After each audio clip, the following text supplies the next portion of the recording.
Well, for more on this, we have with us Fred Fleitz, Vice Chair at the America First Policy Institute Center for American Security. He's a former CIA analyst and joins us live from Washington, D.C. So very big welcome to you to the program. Let me ask you first then, how much of a shockwave do you think this has sent, across the region and indeed the world? It's a pleasure to be here. I think it was quite a shockwave. No one thought an operation like this was possible. Maduro was heavily protected by Cuban troops, Cuban intelligence officers, Chinese air defense weapons, and none of this worked. The U.S. got past it. And I know there's a concern by our friends in India about international law. But I mean, in the United States, we're a little frustrated because we've seen China and Russia and Iran and Hezbollah use Venezuela as a nexus that's been undermining our security, that's been sending drugs into our country. And where's the UN been? Where's the rest of the world been? So I understand this seems to be a dramatic step, but for U.S. national security, it's something our country had to do. Donald Trump says the U.S. will now run the country, Venezuela. Is this feasible or even desirable for Venezuelans themselves?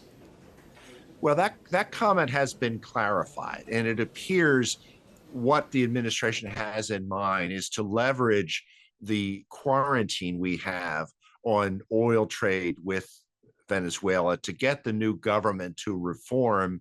And I think eventually there's going to be a vetting of officials in this government. It isn't going to be the way that Iraq was administered after the second Iraq war, when all the Ba'ath Party officials were let go, the military was let go. That led to chaos and a leadership vacuum. I think that the administration has thought this through, and it's going to be a very different approach.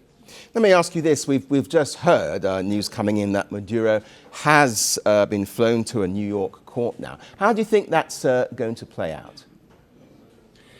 I think it's going to be a fairly pro forma event where he's going to appear before a judge. He's going to put in his plea.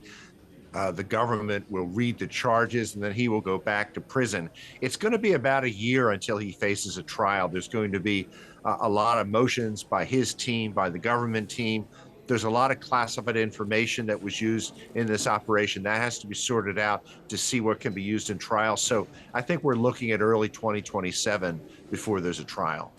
Okay, we'll leave it there. Fred Fleitz, thank you very much indeed for joining us. We appreciate your time. Thank you. Good to be here. The world doesn't fit in boxes, so why should your news? From